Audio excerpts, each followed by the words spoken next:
السلام عليكم ورحمة الله وبركاته ومركلة إيو إنجينير مبارك محمد إن maanta casharkeena wuxuu ku saabsan yahay intaan maanta gelin casharkii hore dadkii ila socday kulli waa ila socdaan wuxuu ku saabsanaa present simple present tense casharkeeni saddexaad wuxuu ku saabsan yahay maanta present perfect tense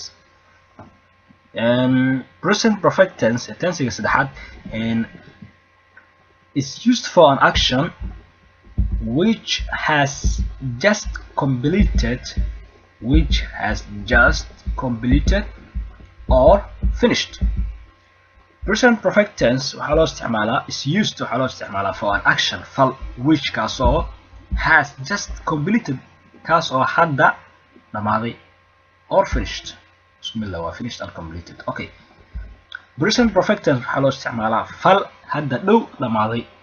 Okay. Formula qaacidadiisa marka. Formula qaacidadiisa. Present perfect tense qaacidadiisa waxaa waaye subject plus have ama or has plus past participle plus object. Okay. And examples intaanan sii dhexgelin I, we, you, they afartan waxay isticmaali doonaa have macnaha markii laga dhigayo statementiga negative ama question ama statement caadi ah ama question with negative waxaan isticmaalaynaa have afartan meesha ku aragtid markii la joogo present perfect tense waxaan isticmaalaynaa have. Okay, he, she, it saddexdaan meesha ku aragtid waxaan isticmaali doonaa markii laga dhigayo negative question with negative affirmative or statement waxaan isticmaalaynaa has. waa qaacido jirta waa insha Allah tusaalahan sii dhexgalna marka I have just written my lesson. I have just written my lesson. I have just written my lesson.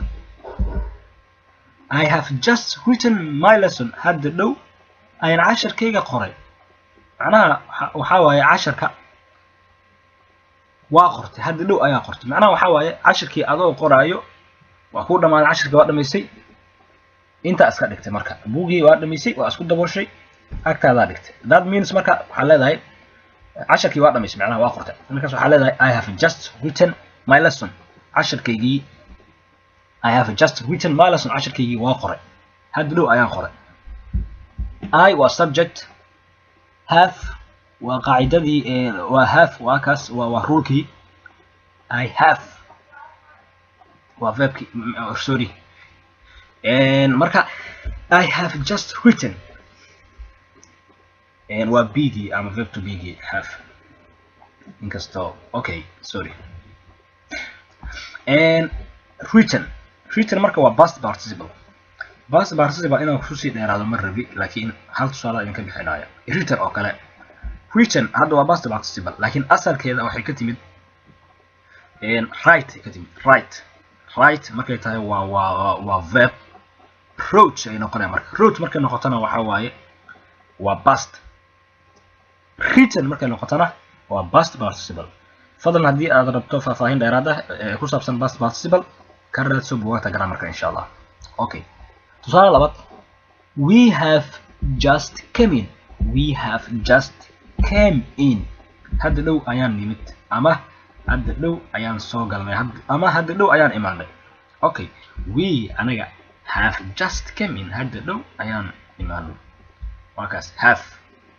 waxaan soo sheegnay I, we, you, they inay isticmaalaan have. He, she, it inay isticmaalaan has. marka we waa taas have tina intana waa ku jirtaa waa kaas have aan isticmaalnay. Okay, waa qaacidada we have just came in.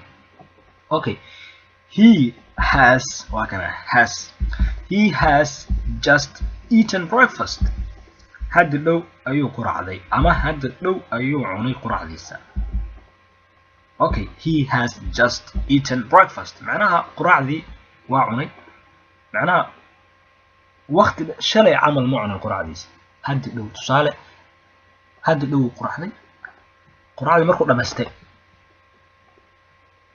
waxaa la dhahay qofa agtiisa u dhawaa ninkii wuxuu yiri marka ninkii u jeedo quraacdiis markuu cunayo moogtahay markaas wuxuu yiri he has just eaten breakfast hadda dhow ayuu quraacdiisa dhamaystay hadda dhow ayuu quraacday okay wala fahmaan umaleynaya okay waxaan galaynaa marka question marka laga dhigayo question marka laga dhigayo okay question marka laga dhigayo marka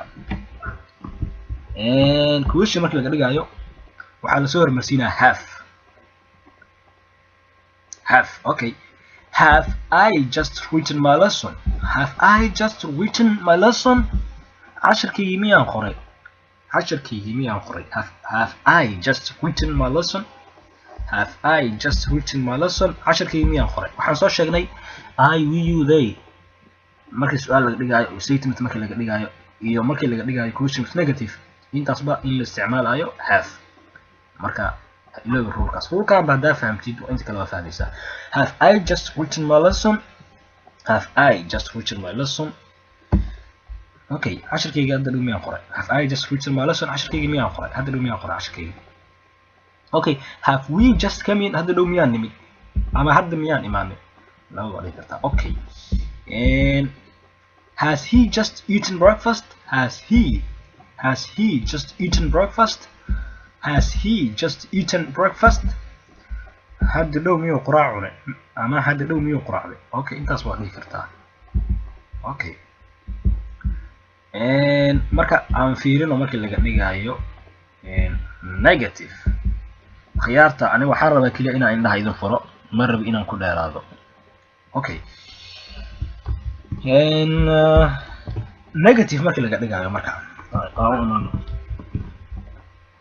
I have not waxa lagu daraa kaliya not statementii hore ee I have just written statementii caadiga wuxuu ahaa awal I have just written my lesson hadda dhow ayaan cashirkayga qoray I have just written my lesson hadda dhow ayaan cashirkayga qoray okay marka waxaa meeshan kusoo biiray hadda not meeshan hadda kusoo biirtay oo ah negative I have not just written my lesson cashirkayga hadda ma aanan qorin I have not just written my lesson cashirkayga ma qorin hadda dhow aniga okay we have not just come in we have not just come in anaga hadda dhow ma aanan imaanin ama anaga hadda dhow ma aanan nimid okay he has not just eaten breakfast asaga hadda dhow ma uusan quraacin asaga hadda dhow ma uusan quraacin ama asaga hadda dhow quraacdiisa ma cunin intu waa dhihi kartaa okay